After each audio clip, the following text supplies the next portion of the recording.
Alhamdulillah pada pagi hari ini kita dalam keadaan sehat walafiat bisa melaksanakan tugas dengan baik di hari Senin yang mulia ini. Untuk selanjutnya kita bisa melaksanakan diseminasi budaya positif untuk melalui keyakinan kelas, yaitu yang merupakan program dari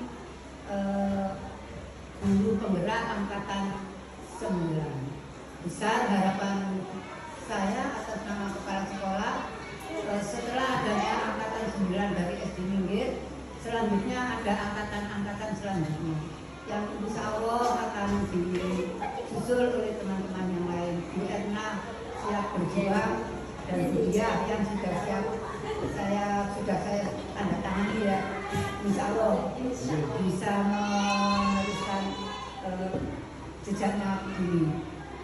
Untuk kegiatan hari ini peran besar dari teman-teman guru semua untuk kegiatan guru penggerak dan sebagai acuan nanti untuk kedepannya, dan selanjutnya bisa diterapkan di sekolah SD kita. Mungkin ini hanya sekedar penyegaran karena mungkin terbatasnya waktu, juga materi lebih banyak oleh narasumber, yaitu oleh guru penggerak itu sendiri ya.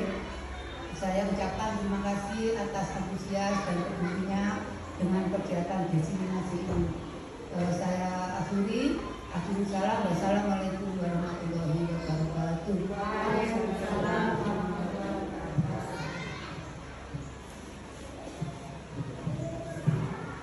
Terima kasih kepada Ibu Kuswandini. Acara selanjutnya yaitu pemaparan oleh Ibu Eni Suprapti SPD SD.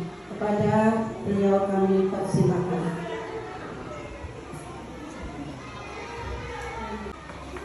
Assalamualaikum warahmatullahi wabarakatuh. Waalaikumsalam.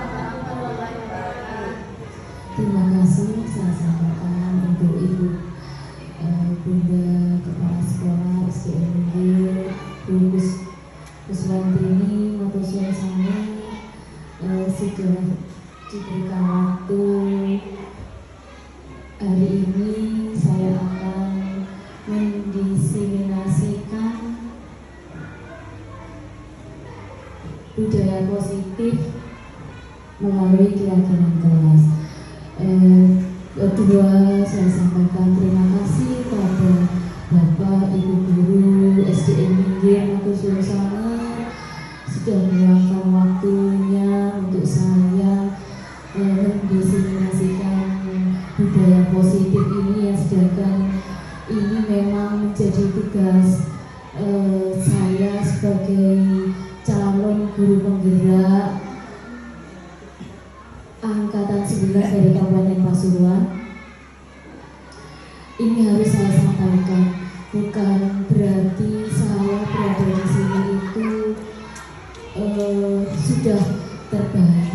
Di sini saya ini menyampaikan itu untuk sharing dan diskusi kali jenengan sedangkan selaku teman, selaku rekan kerja di SDN Minggir ini.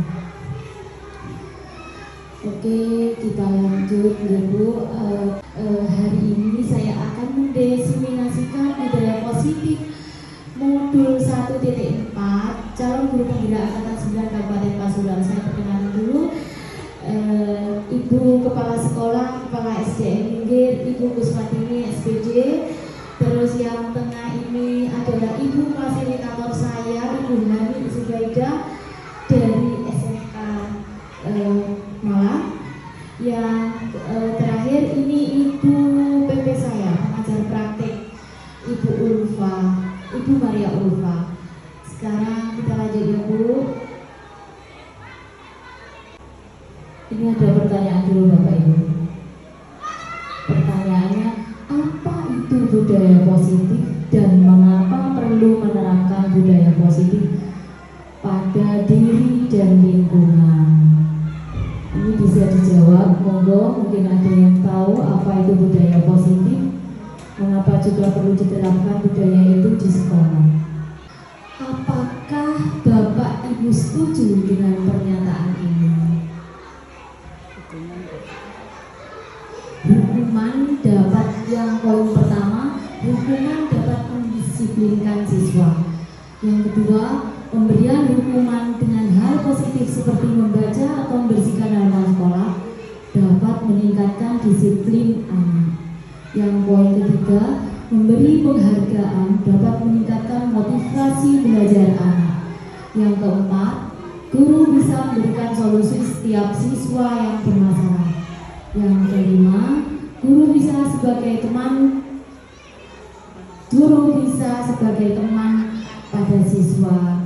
Nah, kira-kira dari 5 poin ya.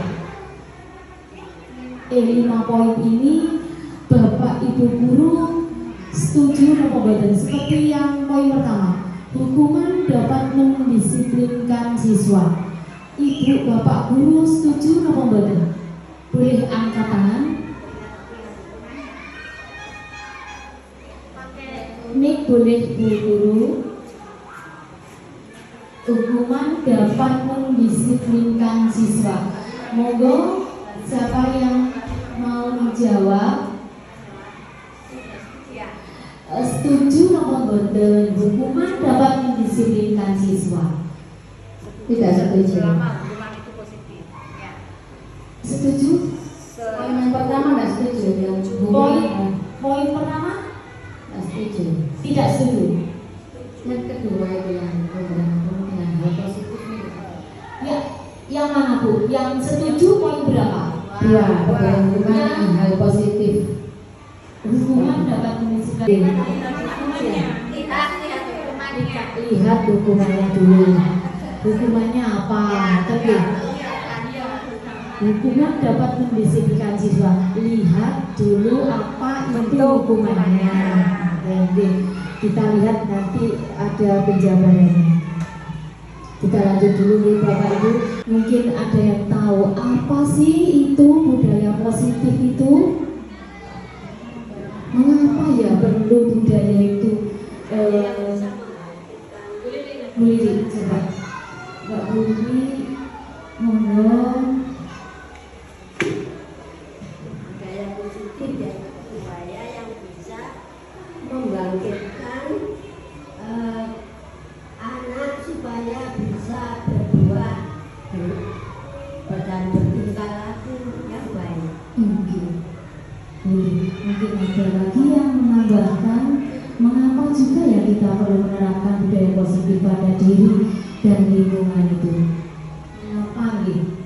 Kenapa kita perlu menerapkan budaya itu pada diri dan lingkungan?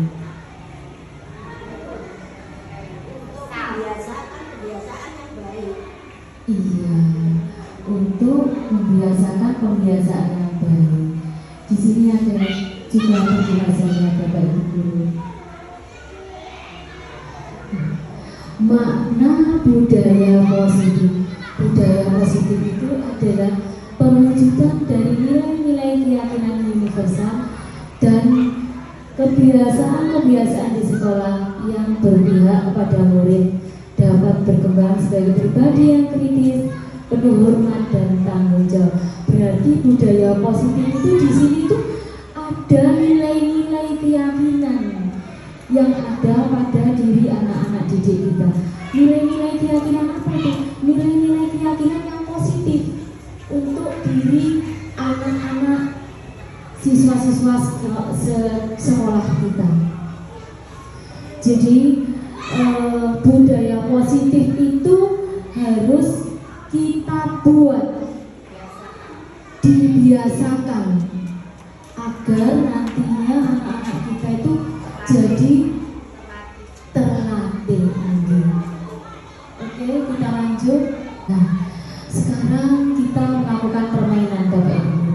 Boleh pakai bersama-sama pasangan. Di sini itu ada nanti dari keyakinan kelas yang kita buat itu ada perubahan paradigma yang diyakini dalam diri anak-anak kita. seperti ini permainannya. Ada A dan B. Boleh Anda dan pasangan teman Anda yang duduk bersebelahan sobeklah kertas sekecil kertas kecil, tuliskan benda atau sesuatu yang sangat berharga untuk jenengan semua. Letakkan di sebelah salah satu tangan dan genggam benda itu atau sesuatu yang berharga tersebut dengan segala daya. Buatlah sebuah kepalan.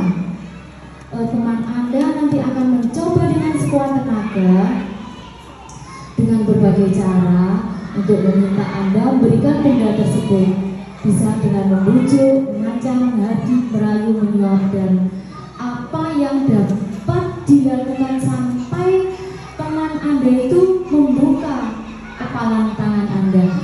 Boleh karena tidak ada kertas ya Bu, dibayangkan saja bahwa jenengan itu atau nulis di tangan boleh sesuatu yang berharga sekali buat jenengan, boleh ditulis di salah satu tangan jenengan. Nanti teman sebelahnya itu yang mencoba membuka dan jenengan itu karena itu sesuatu yang berharga, otomatis kan jenengan pasti mempertahankan. Dicoba aja Bapak Ibu Guru, coba jenengan tulis atau boleh menulis atau boleh pakai disobek kertasnya, terus habis itu dipegang kuat seerat-erat mungkin dan teman sebelahnya itu membukanya. Kira-kira bisa membuka apa tidak? Monggo. Rebutan. Monggo. Ini boleh dipakai.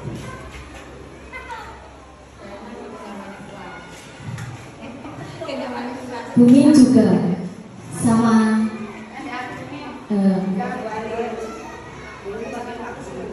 Bu Lili sama Bu Halima.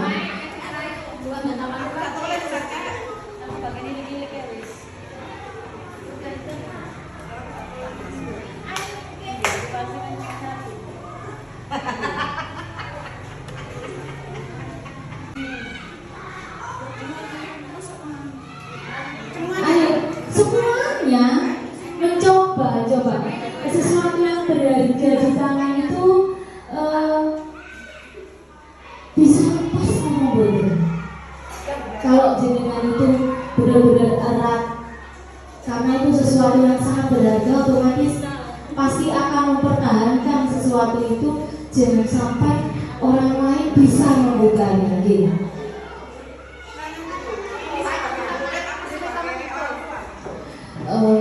Sebagai murid bisa, sebagai jenengan pribadi juga tidak apa-apa. Tidak apa-apa untuk diri jenengan sendiri juga tidak dipermasalahkan.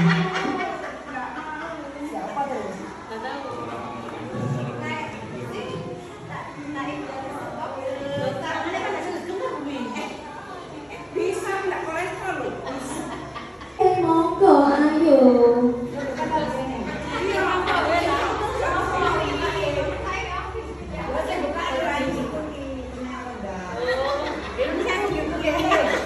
Nah, betul itu.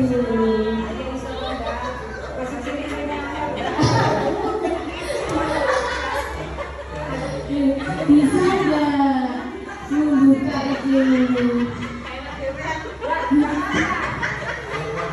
Oke, matur suwun sangat sampun nggih. Boleh kita lanjut, oke? Nah, di sini Ibu ada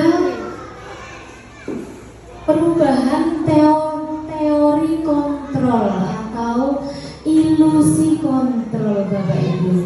Jadi apa yang jenengan lakukan tadi itu adalah sebuah ilusi. Ilusi seumpama itu dilakukan pada murid jenengan.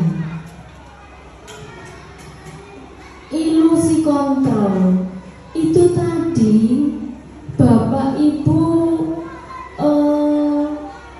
menulis sesuatu yang berharga, hal yang sangat berharga, jenengan genggam erat.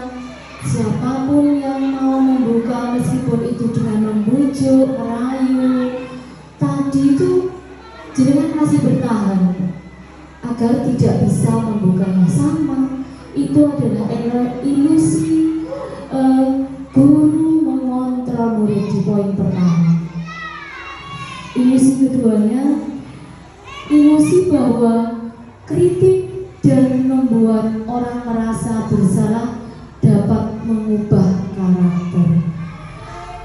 Ini yang ketiga, ilusi bahwa semua penguatan positif, efektif, dan bermanfaat. Terus yang selanjutnya, ilusi bahwa orang dewasa memiliki hak untuk memaksa.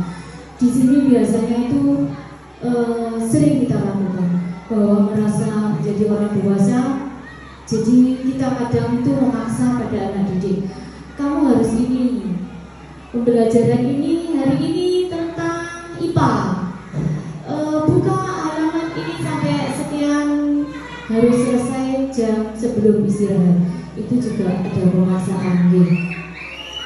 Itu juga biasanya sering kita lakukan, meskipun hal tersebut sebenarnya tidak diperkenankan, karena itu sudah memaksa anak didik dan menjadi anak tidak merasa bebas dalam melakukan penerimaan pembelajaran di sekolah.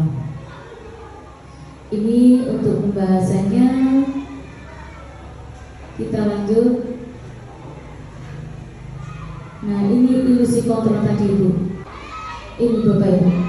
Perubahan paradigma stimulus respon teori kontrol yang tadi itu, siapa sebenarnya yang memiliki kontrol? Siapa Bapak Ibu yang punya memiliki kontrol tersebut? Seperti tadi, ini stimulus responnya. Kita mencoba mengubah orang menjadi beri pandangan sama dengan kita. Seperti tadi itu, jenengan menggenggam sesuatu yang berharga, seolah-olah apa yang digenggam itu pandangannya sama dengan kita. Padahal tidak seperti itu, deh. Makanya jenengan menggenggam sangat erat sehingga jenengan tidak memperbolehkan sesuatu yang berharga itu bisa terbuka. Stimulus responnya seperti itu, teori kontrolnya Bapak Ibu. Kita berusaha memahami pandangan orang lain tentang kita atau dunia. Yang kedua, perilaku buruk dilihat sebagai suatu kesalahan.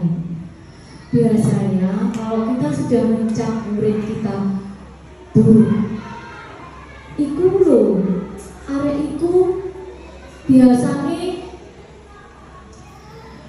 nakal. Pasti kita sebagai guru pasti biasanya melakukan arek iku nakal. Nah, pasti selalu mencap seperti itu. Nggih napa nggih Bu Guru? Bapak Guru. Tidak semuanya. Ya, ada teori kontrolnya ini. Semua perilaku memiliki tujuan. Anak melakukan kesalahan itu, anak melakukan kenakalan itu pasti mereka punya tujuan. Pasti ada tujuannya. Kenapa mereka melakukan hal seperti itu? Makanya kita itu harus bisa menjadi manajer, mengontrol anak agar anak kita tanyakan kenapa bisa melakukan hal seperti itu, kenapa mereka melakukan, punya tujuan seperti itu, dan kita harus benar-benar menanyakan hal itu kepada anak. Yang ketiga, orang lain bisa mengontrol saya. Saya merasa orang lain bisa mengontrol saya. Apakah bisa seperti itu Bapak Ibu? Iya, tidak. Teori kontrolnya, Anda tidak bisa mengontrol orang lain. Seperti tadi, jenengan meskipun dengan sekuat tenaga ingin membuka tidak bisa karena ada kontrol pada diri Anda sendiri itu. Makanya Anda tidak mau membuka karena setiap anak sama seperti itu. Anak melakukan hal seperti itu berarti dalam dirinya itu punya kontrol pribadi. Melakukan seperti itu ada tujuannya itu tadi. Jadi anak itu ingin menjadi baik, ingin menjadi masih tetap nakal, itu karena mereka bisa mengontrol dirinya sendiri. Yang selanjutnya, pemaksaan ada pada saat bujukan gagal.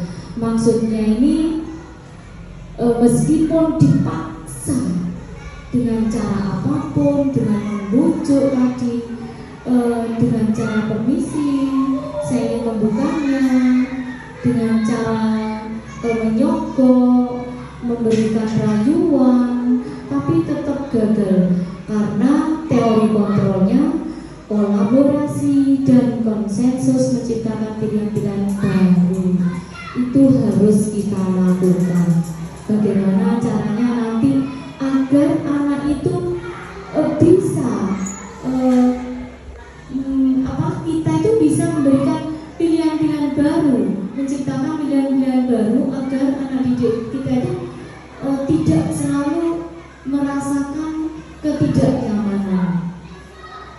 Jadi harus kita lakukan menciptakan pilihan-pilihan baru itu, dan itu harus kita sharing, harus kita lakukan, harus kita kolaborasi dan kita berikan pada anak didik kita.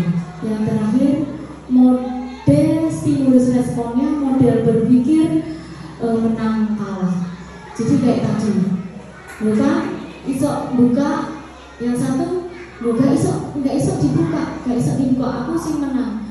Yang merasa sudah bisa buka, kan aku sih menang. Isok buka, kan kayak gitu tadi. Padahal stimulus kontrolnya, teori kontrolnya itu modelnya tidak seperti itu. Model berpikirnya harus menang dan menang, tidak ada menang dan kalah. Itu kalau kita melakukannya untuk anak didik kita itu tidak ada model berpikir menang dan kalah, tapi harus model berpikir menang dan menang. Baik, kita lanjut.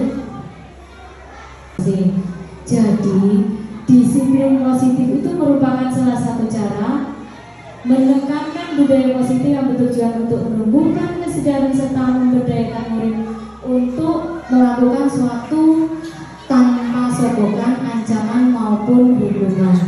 Berarti kalau seperti ini dari Bapak Ibu guru selama ini membelajarkan pada anak itu boleh, mungkin salah satunya ada contoh pembelajaran positif yang jenengan Bapak Ibu lakukan di kelas. Monggo bisa dikasihkan contoh Bapak Ibu guru, mungkin ada yang mau memberikan komentarnya untuk hal ini. Penerapannya di kelas budaya. Iya, Misalnya kita menerangkan tentang mata, fungsi mata, panca indera, mata, tangan, mata, hidung, mulut, pokoknya 5 panca indera itu. Setelah kita menerangkan, kita kaitkan dengan siapa yang membuat itu semua. Rasa bersyukur kita kepada Allah langsung dikaitkan dengan Allah yang menciptakannya. Setiap saya mengajarkan tentang pembelajaran yang berhubungan dengan panca indera atau ciptaan Allah, kita langsung kaitkan dengan yang membuatnya. Gitu. Ya, matur suwun. Biar anak-anak tahu berterima kasih kepada Allah. Iya, betul. Benar. Itu berarti sudah menunjukkan nilai kebijakan yang ada dalam profil pelajar Pancasila. Itu yang digaung-gaungkan oleh Bapak pendidikan kita Pak Ki Hajar Dewantoro. Nah, di antaranya itu profil pelajar Pancasila selain yang tadi Bu Min sebutkan, itu ada kaitannya dengan Allah sebagai penciptanya. Berarti ini sama dengan beriman bertakwa kepada Tuhan Yang Maha Esa. Yang kedua, dalam profil pelajar Pancasila juga ada berakhlak mulia, mandiri, benaran kritis, berkebinekaan global, dan bergotong royong serta kreatif. Nah, ini dalam profil pembelajaran profil pelajar Pancasila ini harus kita terapkan di sekolah kita dan harus kita laksanakan di setiap pembelajaran yang kita ajarkan pada anak-anak setiap harinya. Dan hal ini harus menjadi suatu kebiasaan untuk kita sebagai pendidik agar anak-anak itu bisa semakin mengerti dan bisa melakukan hal yang lebih baik dan lebih maju untuk dirinya sampai nanti mereka dewasa. Sampai akhir hayat ya Bapak Ibu. Di sini juga ada 9 pilar karakter yang diantaranya cinta Allah dan segenap ciptaannya. Kemudian kemandirian dan bertanggung jawab, ini juga harus kita lakukan untuk anak-anak didik kita agar anak-anak kita itu bisa mandiri dan bertanggung jawab. Kejujuran dan diplomatis, ini juga harus kita lakukan untuk anak didik kita agar anak-anak itu menjadi anak-anak yang jujur dan setiap tindak tanduk anak itu harus selalu kita ingatkan agar anak-anak itu tidak melakukan hal-hal yang tidak baik untuk dirinya. Yang selanjutnya, hormat dan santun. Ini juga harus kita lakukan seperti pembiasaan aku bisa. 5S itu bisa juga dilakukan. Ada 4 kata sakti juga bisa dilakukan. Seperti 5S, senyum, salam, sapa, sopan, santun. Itu juga sudah termasuk dalam 9 pilar karakter untuk anak didik. Terus ada 4 kata-kata sakti juga harus setiap hari kita lakukan agar kita contohkan untuk diri kita sendiri agar anak juga bisa mempraktekkan. Seperti kalau ya pakai untuk lagu-lagu juga bisa. Boleh saya lanjut? Ini 9 pilar karakter yang selanjutnya itu dermawan, suka menolong, dan gotong royong. Sepertinya hari ini sudah kita lakukan, Bapak Ibu guru. Contohnya seumpama ada anak-anak didik kita yang sakit biasanya, itu anak-anak itu sudah kreatif dengan sendirinya. Kadang sudah ada yang bawakan oleh-oleh untuk temannya yang sakit. Biasanya kita anak yang sakit itu jadi lebih semangat, lebih diperhatikan, jadi bisa secepatnya bisa sembuh. Yang selanjutnya, kepemimpinan dan keadilan. Ini juga harus dilakukan pembiasaannya untuk anak didik. Dan rendah hati, toleransi, kedamaian dan kesatuan. Di sini agar hal tersebut menjadi tertib, maka kita sebagai wali kelas itu harus membentuk keyakinan kelas. Setiap anggota kelas perlu belajar. Berarti harus selalu bersifat positif karena setiap anggota kelas perlu belajar, ya. Terus setiap anggota kelas perlu senang. Memang harus senang. Anak-anak kita itu berangkat dari rumah ke Kalau nggak senang nggak mungkin berangkat sekolah nih Bapak Ibu. Makanya kalau anak-anak itu merasa senang, makanya berangkat sekolah. Di sekolah itu karena mereka pingin belajar, pingin bertemu teman-temannya, pingin bersenang-senang dengan teman-temannya dan gurunya. Makanya mereka itu berangkat sekolah. Kalau nggak senang, nggak mungkin anak-anak itu akan berangkat sekolah.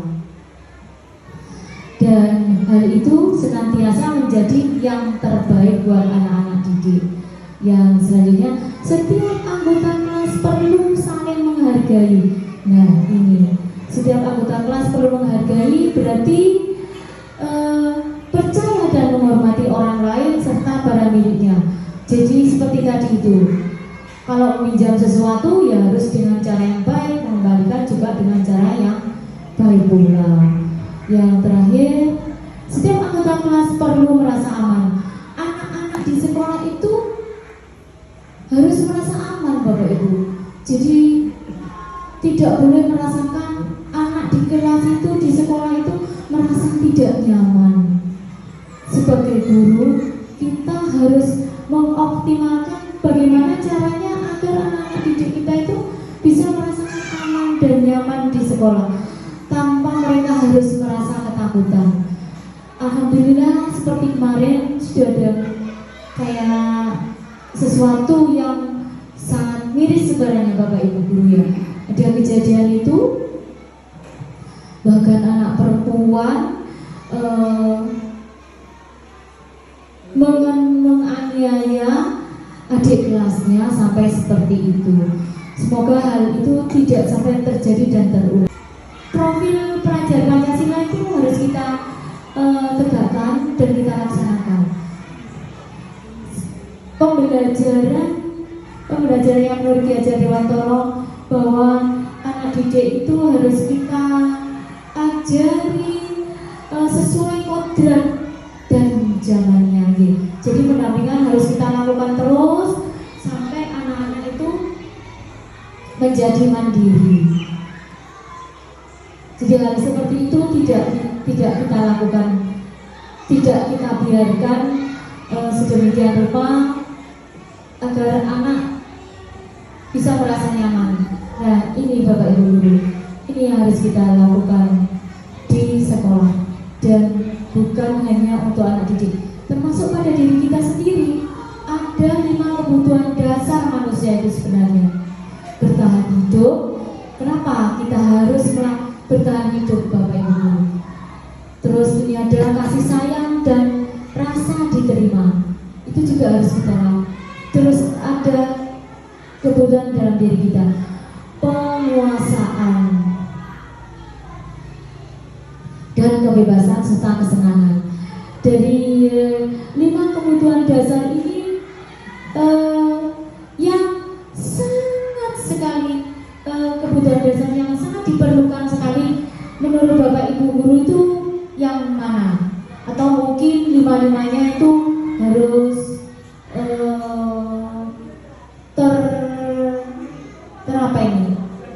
terpenuhi. Apa dari 5-5-nya itu harus terpenuhi semua? Nopo boten. Mungkin dari Bapak Ibu guru bisa memberikan tanggapannya. Kita hidup kuat menghadapi tantangan. Anak-anak itu Bapak Ibu guru ke sekolah itu, pergi ke sekolah itu memang ingin merasakan kasih sayang dan rasa diterima oleh Bapak Ibu guru. Nggih napa mboten? Nggih. Terus penguasaan. Contohnya seperti apa kalau penguasaan Bapak Ibu? Karena kita itu orang dewasa. Nggih. Biasanya suka sekali kita itu merasa seperti yang berkuasa nih. Dari video yang jenengan lihat tadi, ini adalah memposisikan anak didik kita itu seperti ini. Kita harus sebagai posisi kontrol manager yang dikenal dengan segitiga restitusi. Fungsinya yaitu jika anak mengalami masalah seperti tadi, kita harus menstabilkan identitas.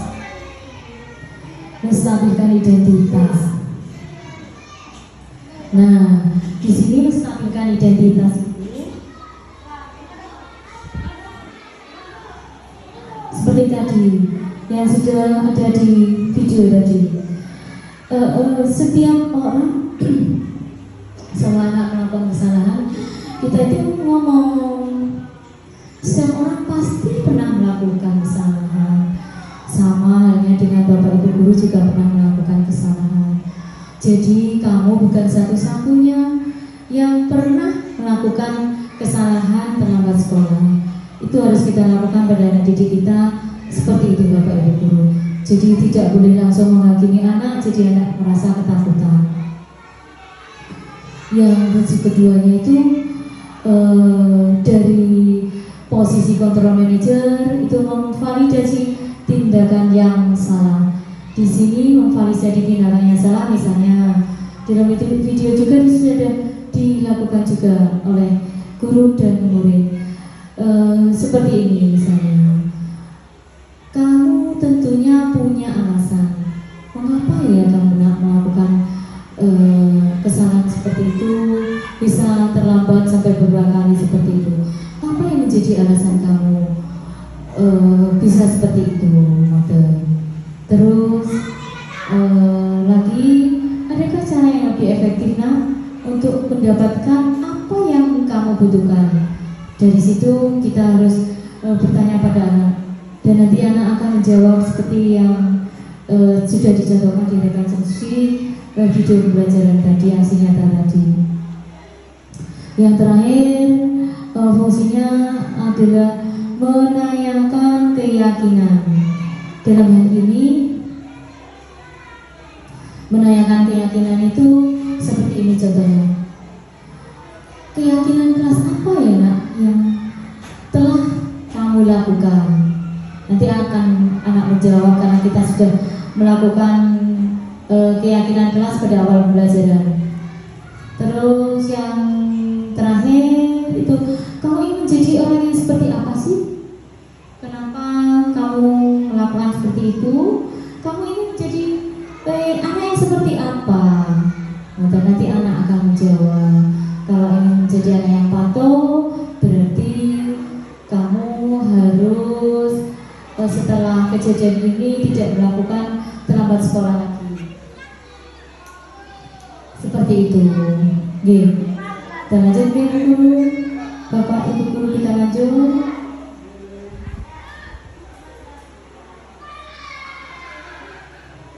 Nah, ini tadi untuk membuat anak yang merasa gagal karena berbuat salah menjadi positif terhadap dirinya.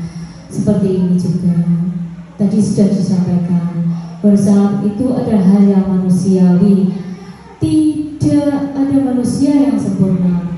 Bapak Ibu juga pernah berbuat salah, kita pasti bisa menyelesaikan masalah ini.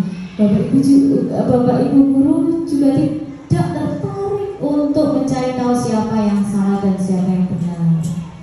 Bapak Ibu lebih tertarik untuk menyelesaikan masalah. Kalau kamu menyalahkan dirimu terus-menerus, apakah kamu akan bersikap baik pada diri kamu sendiri? Hal penguatan seperti ini harus kita lakukan pada anak didik kita, agar anak didik kita itu tidak merasa sendiri dan merasa tidak diperhatikan oleh kita di sekolah. Ini juga harus dilakukan juga untuk Bapak Ibu Guru dan kami semua, agar anak itu merasa diperhatikan. Membantu siswa mengenali basic need atau kebutuhan ini bermurni ketika melakukan kesalahan. Pada dasarnya, setiap tindakan manusia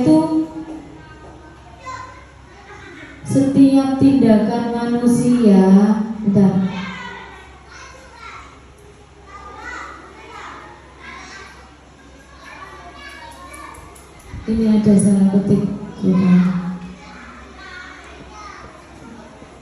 Pada dasarnya tindakan manusia itu atau superval tujuannya adalah memenuhi basic need. Apakah itu proses, freedom, help, and belonging, fun. Maksudnya seperti ini contohnya itu. Kamu bisa saja kan melakukan hal yang lebih buruk, tapi kamu tidak melakukannya kan? Nah, bisa juga kan anak-anak itu melakukan hal yang lebih buruk lagi, tapi itu tidak dilakukan oleh anak.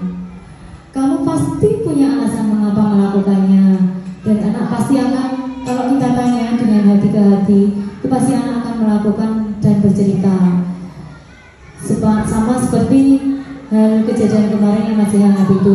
Akhirnya meskipun kita tadinya memaksa, sangat memaksa agar anak itu mengakui apa yang menjadi kesalahannya, meskipun dengan alasan apapun mereka tidak melakukannya, dengan sangat gigihnya menutupi apa yang menjadi kesalahannya, dan akhirnya tidak seperti itu, dan bisa dipecahkan, dan dengan sukarela anak tersebut mengakui apa yang menjadi kesalahannya. Sekarang kita lanjut, apa yang penting bagi kamu? Nah, ini juga harus kita tanya seperti itu.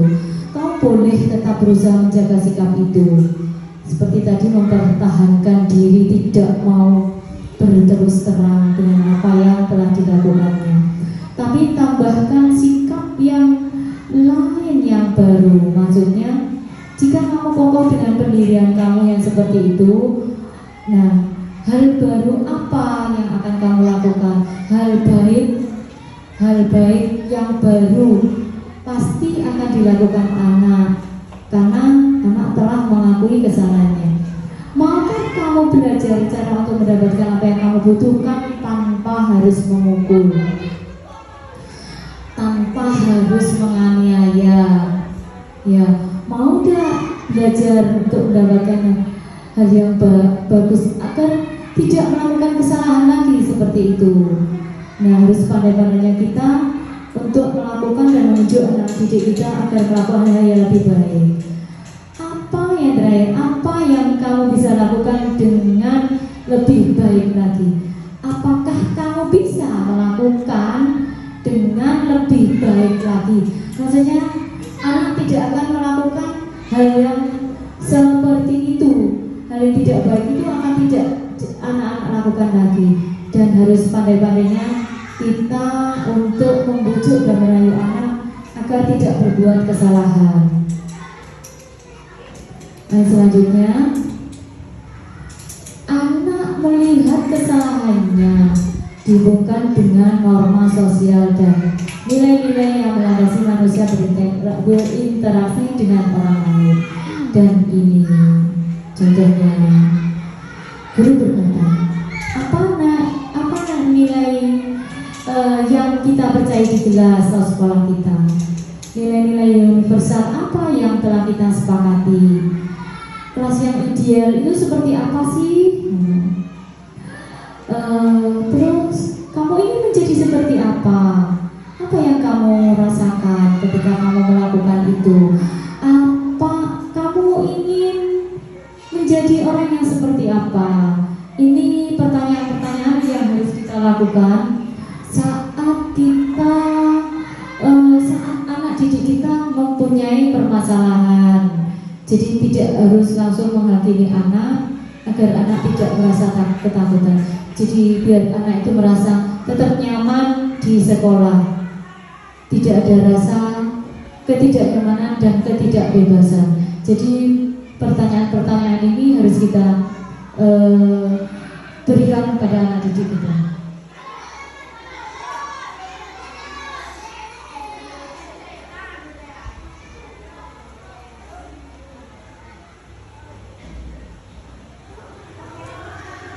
Nah, ini adalah perasaan selama melakukan perubahan di kelas.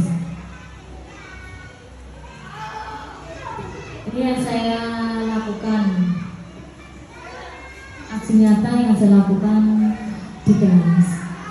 Setelah saya menerapkan filosofi Ki Hajar Dewantara yang dimulai dari diri teori Tripod, sistem Among, pendidik harus relevan dengan kehidupan, menumbuhkan daya cipta, daya rasa, daya karsa, membentuk pribadi yang mandiri dan pengembangan pendidikan. Hal ini kita harus lakukan, Bapak Ibu, bahwa filosofi Ki Hajar Dewantara untuk mendidik anak sepanjang hayat dan sesuai kodratnya itu harus kita lakukan.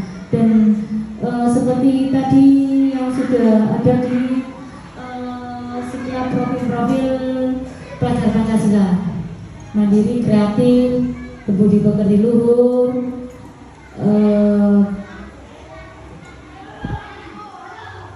beriman dan bertakwa, berakhlak mulia, itu juga harus kita lakukan bersama-sama agar terciptanya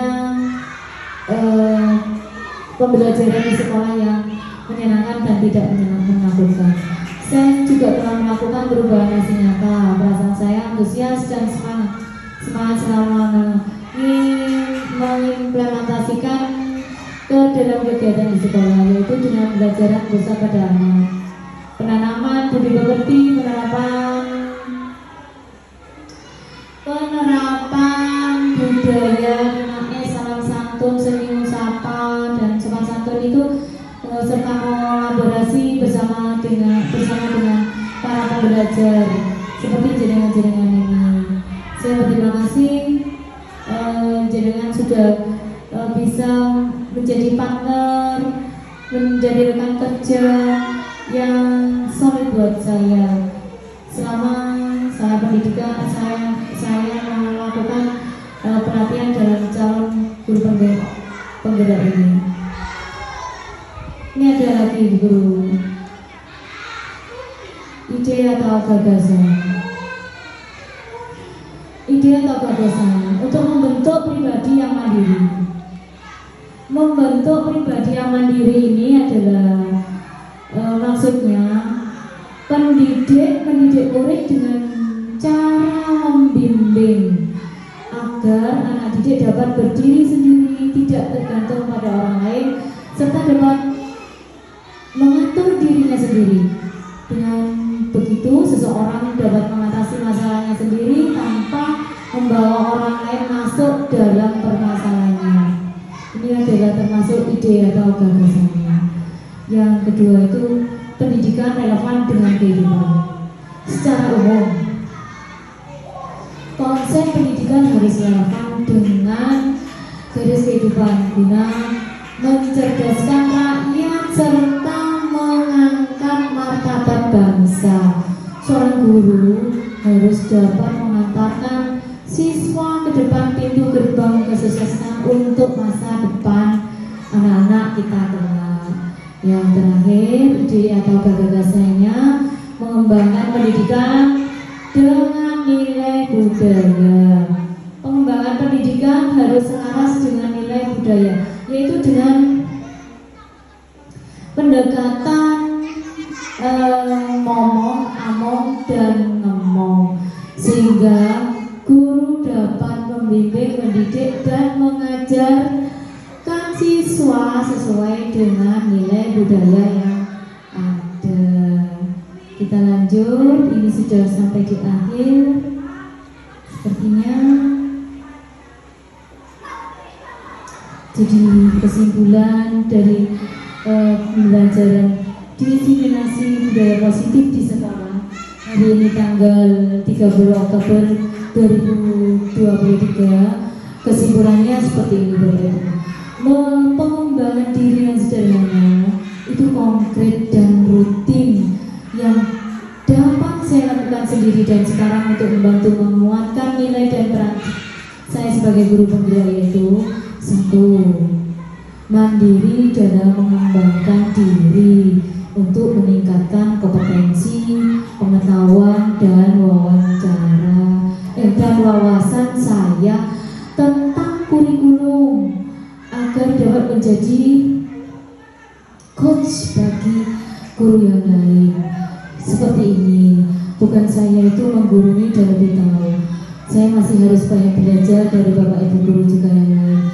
Jadi harus seperti ini, seperti desiminasi ini juga itu sharing pada Bapak dan Ibu guru agar pembelajaran di sekolah bisa kita terapkan dengan lebih baik.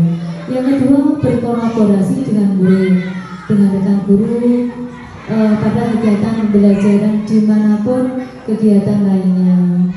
Yang ketiga, melakukan inovasi dalam kegiatan pembelajaran maupun kegiatan lainnya.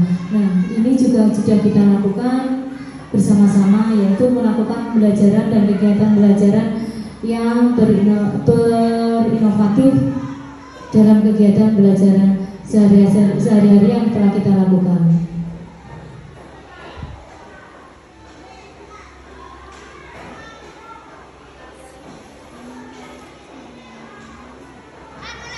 Matur suwun sangat Bapak Ibu guru telah hadir di ruang kelas ini untuk melakukan tugas saya terakhir di modul 1.4 itu tentang diseminasi budaya positif di lingkungan sekolah, yaitu tentang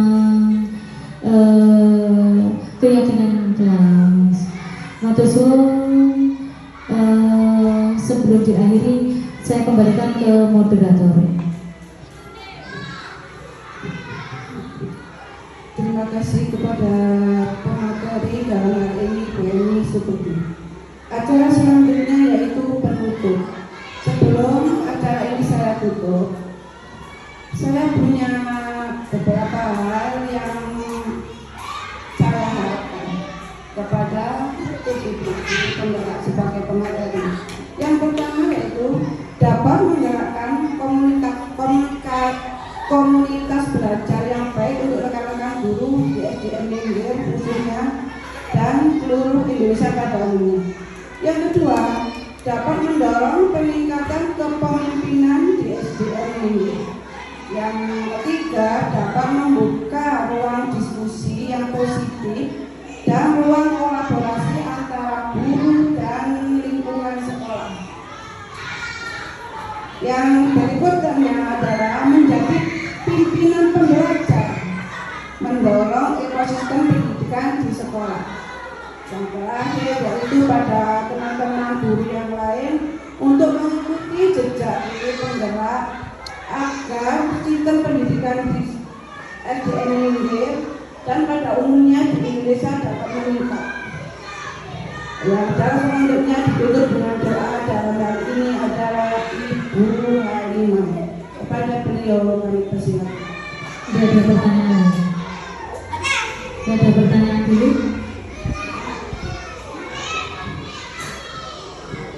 Matur suwun Bu. Assalamualaikum warahmatullahi wabarakatuh. Waalaikumsalam warahmatullahi wabarakatuh.